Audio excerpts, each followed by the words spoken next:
안녕하세요. 고체 파트를 맡은 강원서학고등학교 김하연 선생님입니다. 이 고체 파트 같은 경우에는 화학2에서 우리가 앞에서 배웠던 기체나 액체 파트에 비해서는 내용도 좀 간단하고 그렇게 어렵지 않은 내용들로 구성되어 있기 때문에 여러분이 앞에서 배웠던 것보다는 좀 더 쉽게 배울 수 있을 것이라고 생각이 됩니다. 고체 결정의 종류와 구조라는 단어에서 오늘 1차시 결정의 종류에 대해서 배워보도록 하겠습니다. 언제나 그랬듯이 학습 목표와 오늘의 핵심 포인트를 먼저 살펴보고 넘어가도록 하겠습니다.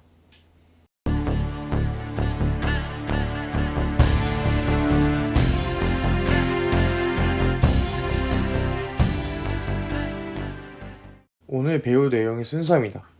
첫 번째, 고체의 분류. 두 번째, 결정의 종류. 그리고 마지막 세 번째는 개념 체크 문제를 통해서 오늘 배운 내용들을 복습해 보도록 하겠습니다. 가장 첫 번째 배울 내용은 고체의 분류입니다. 고체의 분류에는 크게 두 가지, 결정성 고체와 비결정성 고체가 있습니다. 석연과 유리가 있는데요. 석연과 유리는 모두 SiO2, 즉 이산화탄소로 이루어져 있습니다. 같은 물질로 이루어져 있기 때문에 얘네의 성질이 같다고 생각할 수가 있겠죠. 여기 나와 있는 그림에 나와 있는 것은 석영입니다. 근데 이 석영과 유리 같은 경우에 같이 이산화탄소로 이루어져 있지만 석영의 녹는점은 일정한 반면에 유리의 녹는점은 일정하지 않습니다. 그렇다면 같은 이산화탄소로 이루어져 있는 석영과 유리의 이런 녹는점의 차이가 나타나는 이유는 과연 무엇인지 알아보도록 하겠습니다. 석영과 유리의 녹는점의 차이가 나타나는 이유는 바로 결정성 고체와 비결정성 고체의 특성의 차이가 나타나기 때문입니다. 먼저 석영의 경우에는 결정성 고체입니다.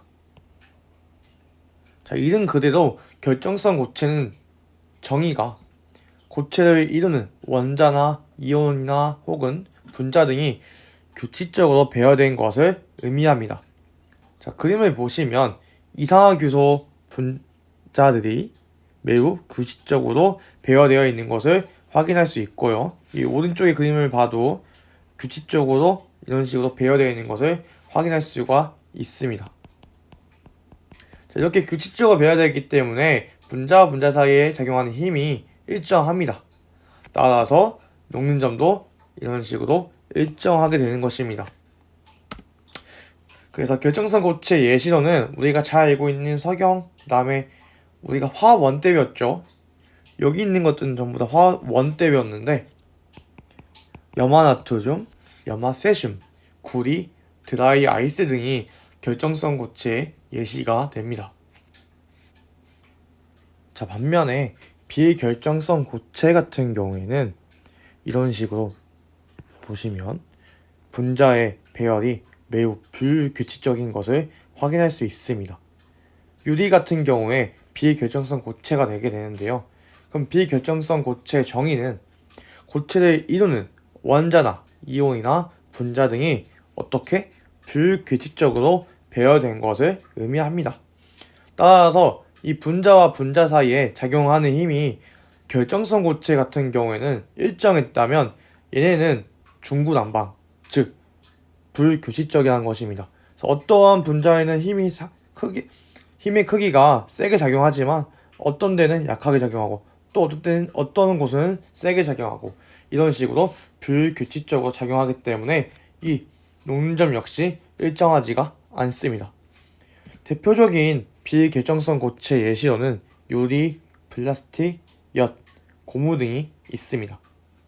우리가 결정성 고체와 비결정성 고체에 대해서 배워봤는데요.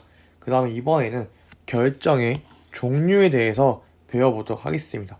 사실 이 결정의 종류는 우리가 화학원 3단원을 배울 때 이온결합, 공유결합, 금속결합을 배우면서 이 네 개를 모두 배운 적이 있습니다. 배운 적이 있지만 다시 한번 되새김질한다는 느낌으로 한번 배워보도록 하겠습니다. 자, 가장 먼저 나오는 분자 결정입니다. 분자 결정이 무엇이냐? 분자들이 분자 사이에 작용하는 약한 힘에 의해 규칙적으로 배열되어 이루어진 결정을 의미합니다. 자, 이게 무슨 소리냐? 자, 드라이 아이스를 가지고 설명 한번 해볼게요. 드라이 아이스 같은 경우에 CO2가 각각 공유결합에 의해서 형성이 되어 있습니다. 자, CO2 같은 경우에는 이런 식으로 양쪽에 이중결합이 되어 있죠. 자, 이렇게 공유결합을 하고 있는데 이 분자와 분자 사이에 약하지만 어쨌든 인력이 작용하게 됩니다. 이런 식으로 분자와 분자 사이에 인력이 작용하면서 드라이 아이스 같은 경우에 CO2 기체가 규칙적으로 배열되어 있는 것을 알 수가 있습니다. 자, 이 분자 결정 같은 경우에는 분자와 분자 사이에 작용하는 힘이기 때문에 힘이 약합니다. 분자가 하는 힘으로 형성되므로 다른 결정에 비해 분자 사이에 작용하는 힘이 매우 약한 특성을 갖고 있습니다. 자, 분자 사이에 작용하는 힘이 약하다면 녹는 점과 끓는 점은 어떻게 될까요?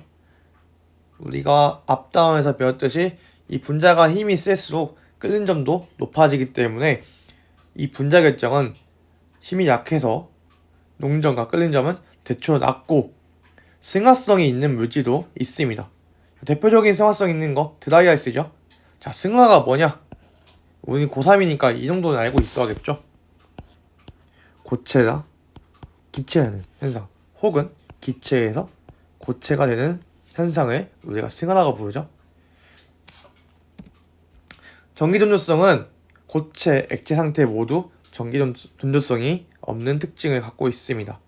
우리는 분자 결정 같은 경우는 분자 사이에 작용하는 매우 약한 힘이어서 녹는 점과 끓는 점이 매우 낮다라고 생각하시면 될 것 같습니다. 이번에는 공유 결정에 대해서 배워보도록 하겠습니다. 이 공유 결정 같은 경우에는 구성 원자들이 모두 공유결합에 의해 그물처럼 복잡하게 배열되어 이루어진 결정을 의미하는데요.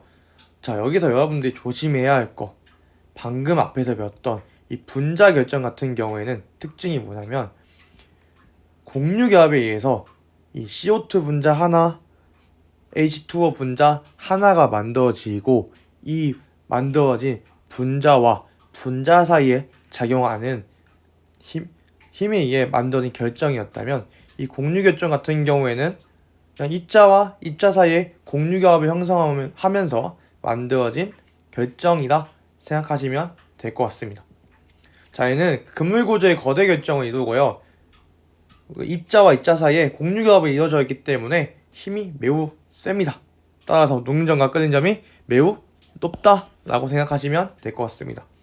자, 그 다음에 전기전도성은 고체 상태에서 대부분의 전기전도성은 없지만 대부분의 물질이 전기전도성이 없지만 뒤에 예외가 있죠. 흑연 같은 경우에는 예외적으로 공유결정을 이루고 있지만 전기전도성이 있습니다. 자, 흑연의 전기전도성은 여러분의 훌륭한 화학 선생님이 설명을 해주실 거라 믿기 때문에 선생님은 그냥 넘어가도록 하겠습니다. 세 번째, 이온 결정 같은 경우에는 양이온과 금속 양이온과 비금속 음이온이 전기적 인력으로 결합되어 이루어진 결정 구조를 의미합니다. 대표적인 거 우리 통과 시간 때부터 많이 봤죠. NaCl, MgO. 자, 얘는 특징은 전전기적 인력으로 구성되어 있기 때문에 아무래도 녹는 점과 끓는 점이 대체로 높고요. 그 다음에 극성 용매인 물에 대부분 용해된다.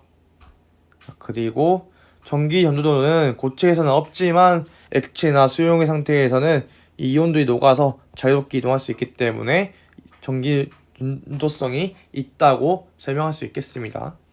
자, 마지막 금속 결정. 금속 결정 같은 경우에는 금속 결합으로 인해 금속 원자들이 규칙적으로 배열되어 이루어진 고체를 의미합니다. 저희는 금속 양이온과 자유전자가 결합을 하고 있습니다. 녹는 점이 높고 열 전도성, 전기 전도성이 크다. 자, 그 이유는 자유전자 때문이다. 자, 화학 원 때 다 배웠던 거죠. 녹는 점과 끓는 점이 비교적 높은 편에 위치하고 있습니다. 자, 그래서 선생님이 한번 한눈에 보기 쉽게 각 결정의 종류와 특성에 대해서 정리해봤습니다. 자, 우리가 봐야 할 거는 이 입자 사이에 존재하는 힘, 그리고 녹는 점, 이것만 좀 잘 살펴보면 될 것 같습니다. 자, 그렇다면 오늘 배운 내용을 개념 체크 문제들을 통해서 정리해 볼게요. 자, 첫 번째 문제입니다. 우리 교과서 71페이지 나와 있는 문제인데요. 그림은 염화나트륨 결정을 나타낸 것이다. 이에 대한 설명으로 옳은 것만을 고른 것은? 자, 얘는 Na 플러스와 Ca 마이너스가 결정을 이루고 있죠. 얘는 금속 양이온, 얘는 비금속 음이온. 이 사이에 존재하는 힘은 이온 결정이죠. 그래서 기억은 맞고요. 니은 고체 상태나 액체 상태에서 전기 전도성이 있다? 자, 이거 맞을까요? 자, 고체 상태는 안 통하고 액체 상태에서만 통하기 때문에 얘는 틀린 서술이었습니다. 디귿 양이온과 음이온 사이의 정전기적 인력으로 인해 이뤄진 결정이다. 네, 맞습니다. 답은 기억 디귿 3번이 되겠습니다. 자, 이번에는 모의고사 문제 풀어볼 건데요. 선생님이 따끈따끈한 2021학년도 4월 모의고사 문제를 준비해봤습니다. 선생님이 이거 찍고 있는 날 기준으로는 오늘 오후에 나왔던 시험 문제입니다. 한번 같이 풀어볼게요. 자, I2 같은 경우에는 I2는 무슨 결정일까요? 분자가 있기 때문에 분자 결정이 되겠죠. 그 다음에 리튬 같은 경우에는 너무나 쉽게 금속 결정. 그 다음에 NaCl은 그렇죠, 이온 결정이 되겠습니다. 자, 그러면 금속 결정인 거는 리튬이기 때문에 가는 리튬이 됩니다. 그럼 여기서 아니오에 살아남은 친구들은 I2랑 NaCl입니다. 자, 여기서 음이온이 존재하는가? 누가 음이온이 존재할까요? 당연히 NaCl이 존재하겠죠? 그래서 나는 NaCl이 되고요. 마지막 다는 I2가 되겠습니다. 자, 그러면 기억 맞고요. 니은 맞고요. 전기 전도성은 나가 가보다 크다라고 되어 있는데, 자, 금속이 지금 보시면요, 액체 상태면 좀 헷갈릴 수 있는데 다 뒤에 뭐라고 표시되어 있나요? 그렇죠, S, 즉 고체 상태라고 말하고 있습니다. 그럼 고체에서 전기가 통하는 거는 금속 결정밖에 없겠죠? 그럼 나는 이온 결정이고요, 가는 금속 결정이니까 이 부등호 표시 맞을까요? 아니죠. 거꾸로 가야 되겠죠. 그래서 가가 나보다 전기 전도성은 고체에선 더 크다 라고 서술할 수 있습니다. 디귿은 틀렸고요. 답은 기억 니은 3번이 되겠습니다. 자, 마지막 문제입니다. 자, 마지막 문제는 2020년 4월 모의고사인데요. 이 친구 같은 경우에는 우리가 결정도 배웠고 결정성 고체랑 비결정성 고체도 배웠는데 이 두 개를 짬뽕시켜서 혼합시켜서 낸 문제입니다. 자, 철 같은 경우에는 금속 결정이죠. 그다음에 염화이툰 같은 경우에는 이온 결정이고요. 요리는 비결정성 고체입니다. 자, 선생님이 설명을 안 한 게 있는데요, 까먹고. 자, 우리가 결정성 고체랑 비결정성 고체 배웠는데 이 결정성 고체에 속하는 거는 이온 결정, 금속 결정, 공유 결정, 분자 결정입니다. 즉, 이 우리가 방금 배웠던 결정의 종류 4가지 있죠? 이 4가지는 모두 어디 속한다? 결정성 고체에 속하게 됩니다. 그럼 기억, 염화 리튬은 결정성 고체다? 네, 맞습니다. 이온 결정이기 때문에 결정성 고체가 맞고요. 니은 유리는 녹점이 일정하다? 자, 유리는 비결정성 고체이기 때문에 녹점이 일정하지 않고 불규칙적입니다. 니은 틀렸고. 디귿 고체 상태에서 아까 나왔던 문제 똑같은 거 나왔죠. 전기 전도성은 철은 금속 결정, 염화 리튬은 이온 결정. 즉 디귿은 맞습니다. 답은 기억 디귿 4번이 되겠습니다. 자, 오늘은 결정성 고체와 비결정성 고체, 그 다음에 이온 결정, 분자 결정, 공유 결정, 그 다음에 금속 결정 이렇게 배웠는데요.